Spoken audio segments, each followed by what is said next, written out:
Addi bilisa baasaa biyyaalessaa Ogaaden yaada ajajaan waliigalaa raayyaa ittisa biyyaa Fiild Maarshaal Birhaanuu Juulaa jedhameen mufatee ibsa baase.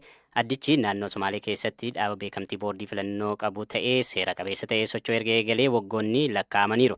Haa ta'u malee yaada Fiild Maarshaal Birhaanuu Juulaa dhaabichi diina biyya Itoophiyaati jechuun dubbataniiru jedhame irratti ibsa gaafateera. Galaana Balaay.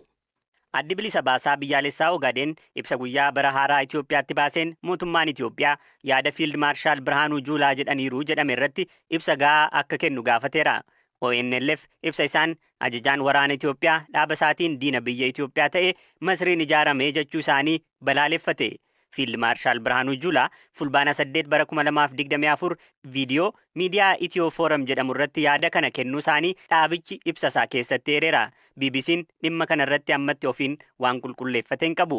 ONLF yaadni kun bu'uura kan hin qabne qofa osoo hin taane beekamtii dhaabicha akka dhaaba karaa nagaa qabsaa'utti qabu irratti haleellaa godhamedha jechuun balaaleffate. Haasaan kun dubbii barbaacha guddaadha akka jedhu ibsichi mootummaa Itoophiyaarraa deebii atattamaa akka barbaadu beeksisee jira. Dubbii himaan ONLF Adaanii Hermoogee dhimma kana laalchisee yaada BBC'f kennaniin mootummaan Itoophiyaa dhaabicha dhiifama gaafachuu qabaa jedhan. Dhaabni keenya dhaaba siyaasaa karaa nagaa qabsaa'udha. Itoophiyaa keessa dhaabbilee siyaasaa jiran keessaa isa walaba ta'ee socho'uu fi isa jabaadha. Seenaa guddaa fi deeggarsa bal'aa qaba. Dhaabichi mata jabeessa jedhamee qaamota gargaraan himannaan dhiyaatu mala. Ammoo himannaan qaamoleen alaa itti fayyadamaa jiru. Qaamolee alaan deeggaramu jedhu garuu michootaanis diinotaanis jedhamee waan hin beeknedha. Aadaa sana hin qabnu. Mootummaan Itoophiyaa yaadni kun ta'e jedhamees haa ta'u dogoggoraan jedhameera yoo ta'e ifa gochuu qabu.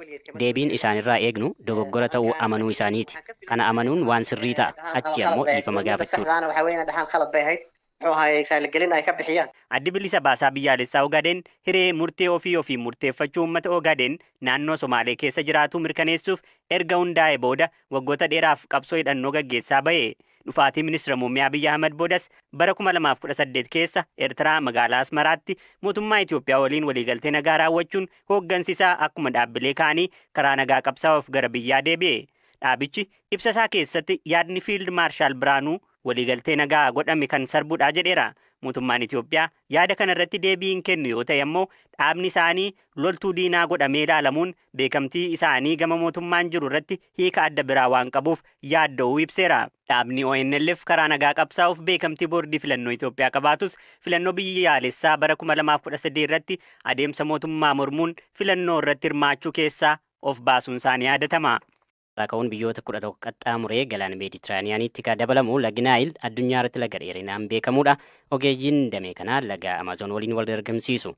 Lagi seenaa yeroo dheeraa qabu kun yeroo dhiyoos madda wal dhibdee ta'eera. Keessattuu Masrii fi Itoophiyaa gidduutti wal qollifannaa guddaa uumeera. Kanarraa ka'uun bishaan kun madda waraanaa ta'a jedhanii kan sodaatanis jiru.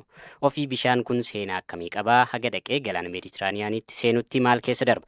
Yuunivarsiitii Finfinneetti barnoota seeraan digirii sadaffaa isaanii hojjetaa kan jiran gargaaraan Profeesaraa Jeetuu Iddoosaa dhimma lageen daangaa qaxxaamuranii irratti hojjetu.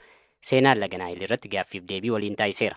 Laga Naayil yeroo jennu bakka lamatti qoodama. Buluu Naayilii fi Waayit Naayil jennudha. Waayit Naayiliin biyyoota kan akka Rwaandaa fi Burundii faarraa, Koongoo keessa Taanzaaniyaa faa isaan kana qabatee kallattii Sudaan irra kan yaa'udha. Buluu Naayil kan jennu garuu biyya Itoophiyaa keessatti abbaa yookaan immoo laga mormor jennee adda baasnu. Lageen kan akka Fincaa, Dhiddeessaa, Daabuus faa qabatee lageen gurguddoo parsantii 85 ta'u kontribiut kan godhudha jechuudha.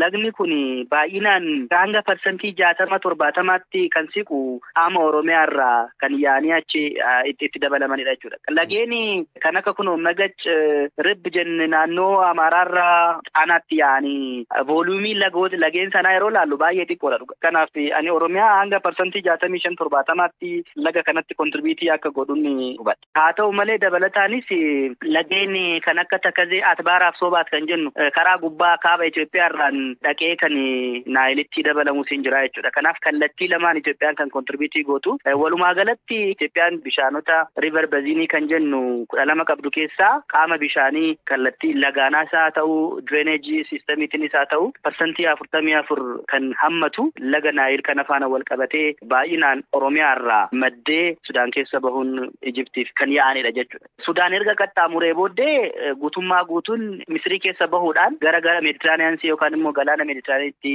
faca'aa jechuudha. Lagi kuni seenaa wajjiniinis qaroominaa wajjiniin wal qabataa keessattuu Masriin faa akka kennaa waaqaa isaanii ta'eetti faa ilaaluu durirraa ka'anii faayidaa laga kanaa dhandhamaa akka turan faatu dubbatama seenaa keessa qaroominni isaaniis achirraa ka'aa. Itoophiyaan maaliif durirraa kaatee laga kanaa akka Masriitti ittiin fayyadamne maaliif aga kana Masriin akka dhuunfattu ta'e? Misriin wanti adda godhu teessumni lafaa Misrii bakki isaan jiranii baay'eensaa desert jennu kanadha yookaan immoo bishaan roobaa akka gahaatti biyyoota argatan miti naannoo Saharaa waan ta'eef egaa isaan bishaan Abbayyaatiin yookaan immoo Naayiliin akka kennaa waaqaatti ilaaluun isaanii haala qabatama ji'oogiraafii teessuma lafaa isaanii garmalee lafa baddaa ta'uunsaa isa hubachuun kan ilaalan jechuudha. Itoophiyaan immoo yeroo laallu roobni qofaamsaayyuu isuma roobuun iyyuu facaasnee itti fayyadamuu hin dandeenya. Baay'inni uummataas bara duratti akka ammaa kana population pressure hin jiru dhiibbaan bishaan irra jiru salphaadha. Kanaaf itti fayyadamummaan bishaanii dhawaataan dabalaa dhufa. Yeroo sana gaa Egyptianiin historical right duratti fayyadamaa turre isin amma reefu jalqabdanii yaada jedhu kaasuu jalqabu jechuudha. Kanaaf egaa amma immoo faayidaan biyyoonni bishaan sun irraa burqu yookaan immoo bishaan sun keessa kutee bira darbu maaliif bishaan kana hin fayyadamnu yaada jedhu kaasuu maluu jechuudha. Kanaaf rakkoon amma ilaalaa jirru competition over scarce water resource isa jedhu anatu irra caalaa fudhataan egaa wal dorgommii keessi kan galamu ta'u haaluma guddina dhala namaa faana kan wal qabatu jechuudha. Tiinaa Abbaaduulaa artistii gameettii aadaa Oromoo Jimmaa weelluudhaan beeksisteera.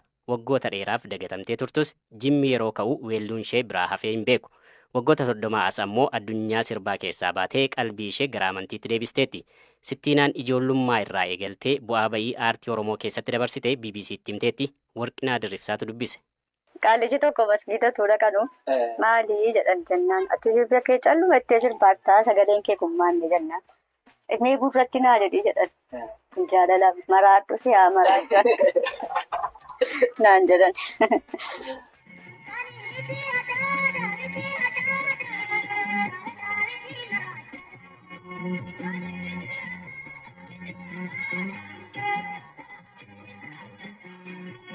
Tiinaa Abbaaduulaan jedhama. Artii qabaleedhuma jiramti ijoollee Taaddaatii kana dur hin beektu. Ati gizee sana hin jirtu. Hin jirtu ta'a. Taaddaatii irraan jalqabnee achumarraan diree Buusaa Uleetti Buusaa Araattii jedhamu jara ekonomii waaltaa jedhan sanarra sa'aatii sana jalqabnee. Gizee walga'iin godhamu. Gizee namni mana cidhaa godhu. Ofumaaf anna keessa jiru. Utuman tumamu. Jaallatan hin barbaadan abbaan koo maalima waan si dinqu nama sheekiidha nama masgiidatti aalimaan sagachiisu min ulfaataa waggizee sana wanti ta'eef kanaaf hin sodaannas bakka sirbu. Jalqaba ana dhiyeessu waa'ee Jimmaa dhiyeessuudha. Eessattuu anuma baasu laama. Jimmuma gizee kaasanu ana kaasu bakka waa'ee aadaa sanas.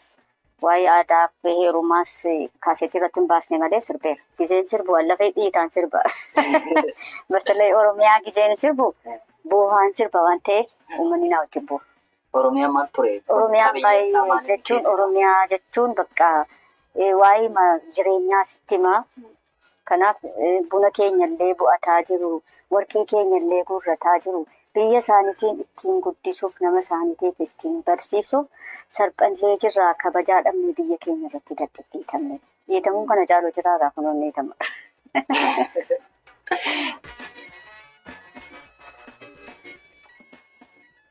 Afaan Somaalee sirbee, afaan Amaariffaa sirbee, sirba Jimmaa nama Jimmaa dhabnee, aadaa Jimmaa nama dabarsuu dhabnee jedhanii jennaan achi keessanii Maccaaftuu Lamaa baandii gadaa kana keessa nagalchan. Dhaqee achumaan hin jalqabee jechuudha. Baandii gadaa keessatti hedduu kifiyyaanis hin argamu. Tarii gaafa aartii Oromoo keessa turte kana namoota yaadachuu dandeessu. Namoota aartii Oromoo keessa turan eenyu afaan hojjetu? Zariihuu Wadaajoo, Elfinesh Qannoo, Bitaa Habeer Guddinaa, Haayiluu Kitaabaa, Daawit Anufeen jiraa jechuudha. Iddoo Nuhoo Gobanaanis jiranii baay'ee wal jaallanna. Wallaahi baay'ee bakka. Wal mararfannaa, walii waloloo walii kenninaa, walii edoloo walii kenninaa, sirbas yoo ta'e walii dhiibsita bakka wanti akkasii hin jedhamu hin jiru. Walaloo saayinsii barreesse. Irra caalaa Abdii Qopheennaa barreessaan walaloo koo. Artii karaa waggaa 30 ta'eera eegiinnisee amma waan tokko bakka akka waan baraduu gurguruu hanqaaquu jara naggaadee irraa bitee gurguruu waan akkasii hojjetaan jira. Sirma yeroo wajjiniin akkuma ta'e itti jiraachuudha. Kana anaa gadiis meeqa jira gaa? Kanas yaaduun qaba waan ta'eef anaa gadiis meeqa waan rakkatee jiraattu waan ta'eef ani rakkadheera jedhee odeessuun natti ulfaata. Jechuun eegii du'anii booda immoo dhufanii namaa ba'uurraa waan tokko tu'an amma jiru tu qaqqajeelchanii jaraafis gammachuu mitiima. Dura buusanii waan tokko namicha sana gammachiisanii bareedaadhaan jiraatee yoo du'e namni sunis hin gammadu. Garuu tu akkas jiru immoo gizee qadaan dhufe namatti tola.